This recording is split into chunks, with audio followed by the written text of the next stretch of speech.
Assalamualaikum. Assalamualaikum warahmatullahi wabarakatuh.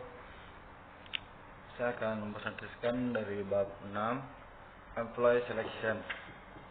Employee Selection terjadi setelah proses rekrutmen. Maka pelamar harus memasuki proses seleksi, merupakan serangkaian langkah yang dilalui oleh para pelamar. Proses ini dirancang untuk memperoleh calon yang memenuhi kriteria yang diinginkan perusahaan.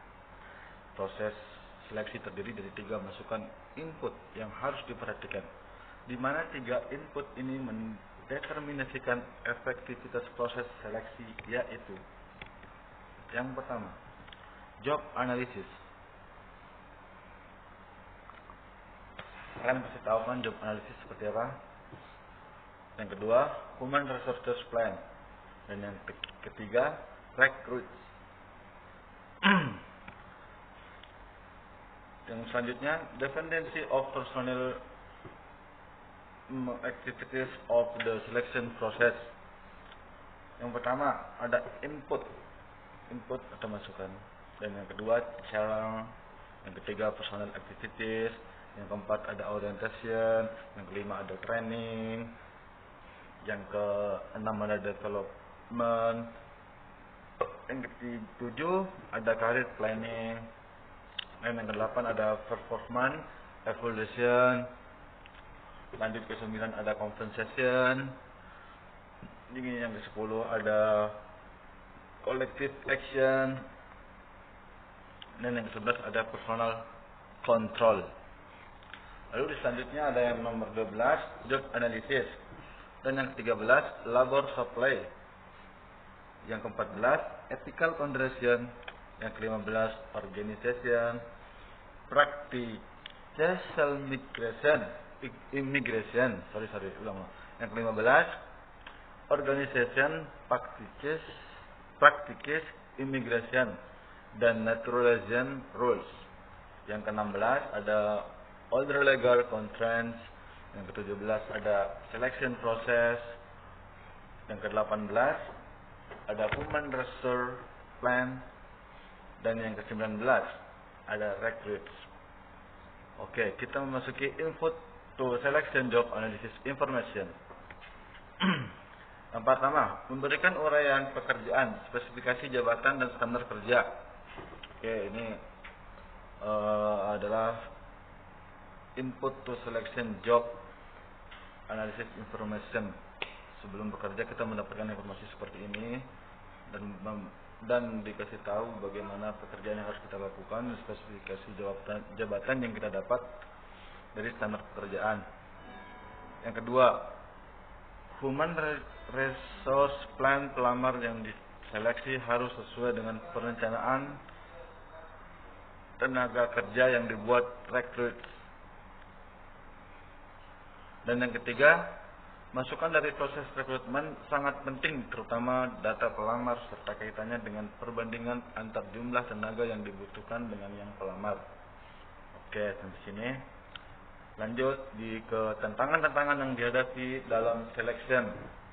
Jadi ini ada beberapa tantangan yang dilalui oleh calon seleksi atau calon pegawai. Di samping 3 input harus diperhatikan, beberapa tantangan dan dihadapi. Yang pertama, labor supply. Kaitan perbandingan antara supply and demand. Yang kedua, ada ethical consideration. Etika proses seleksi perlu dijaga. Kemungkinan dalam proses tersebut banyak tantangannya.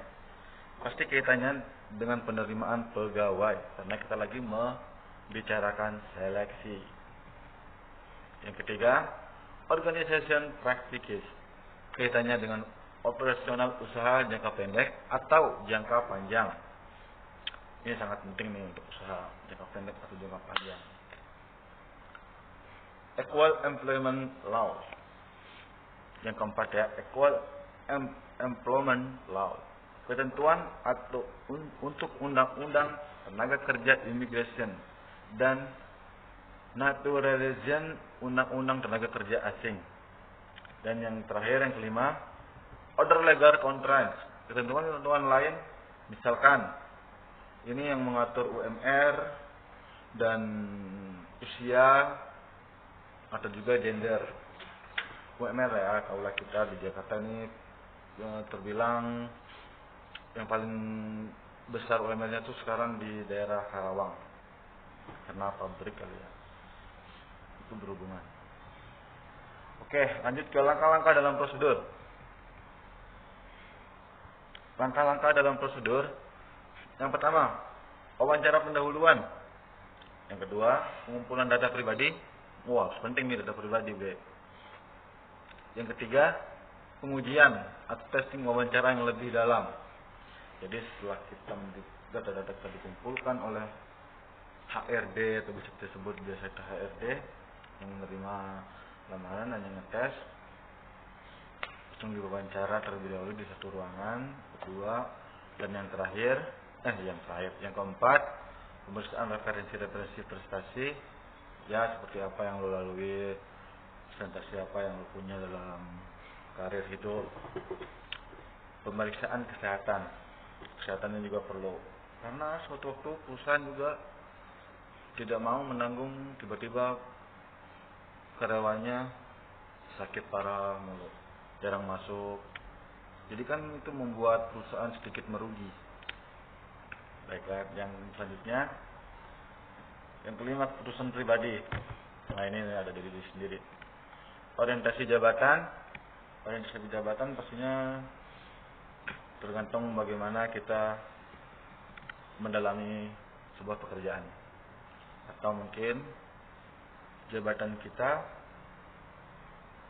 akan dilihat dari apa yang kita kerjakan, atau ijazah lah, terus sekarang mah kebanyakan begitu kan. Dan yang terakhir, berbagai prosedur seleksi untuk membandingkan pelamar dengan spesifikasi jabatan yang tersedia, gitu kan, yang tadi dibahas. Baiklah kawan-kawan, mungkin hanya ini yang bisa saya sampaikan. Wabillahi taufiq wal hidayah. Assalamualaikum warahmatullahi wabarakatuh. Goodbye.